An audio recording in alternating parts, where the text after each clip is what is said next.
Welcome to this video on project financing. Project financing is a structured financial solution for a specified project. It involves funding large, capital-intensive, long-term industrial and infrastructure projects using a specially created entity or an existing body.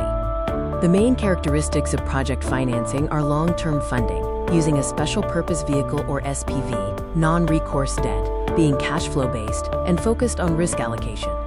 First, project finance is used for long-term projects that require significant upfront capital. We see the emphasis on long-term funding again here. Second, a special purpose vehicle, or SPV, is a separate legal entity created to own and operate the project.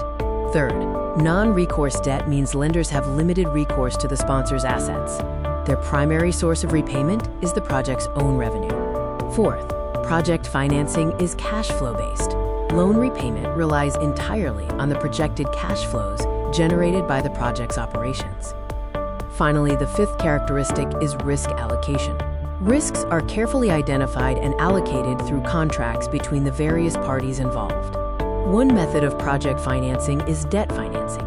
This involves borrowing funds from external sources, like banks or capital markets, with a commitment to repay the principal plus interest over a defined period. Another method is equity financing. This refers to raising capital by offering ownership stakes in the project to investors in exchange for funding. Investors become shareholders and are entitled to a portion of profits. Hybrid methods combine debt and equity to balance financial risk and control. Debt is typically used for predictable income segments, while equity absorbs early-stage risks.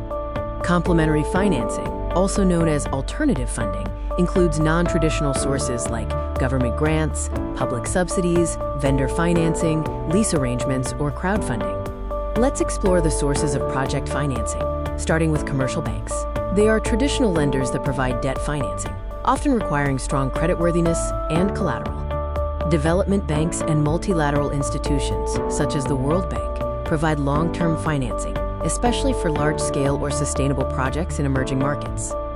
Export credit agencies, or ECAs, are government-backed institutions that offer loans, guarantees, or insurance to support the export of goods and services related to infrastructure. Institutional investors, like pension funds and insurance companies, invest in large-scale, long-term projects that promise stable returns.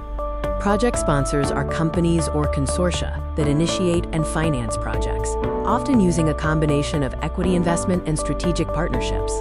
Government or public sector agencies provide grants, subsidies, tax incentives, and loan guarantees to encourage project adoption and development. Venture capitalists, or VCs, specialize in high-risk, high-reward opportunities, typically funding innovative startups and early-stage technologies. Crowdfunding platforms are digital tools that enable small investors and the public to contribute capital to projects, often in exchange for equity or rewards. Thank you for watching this video on project financing.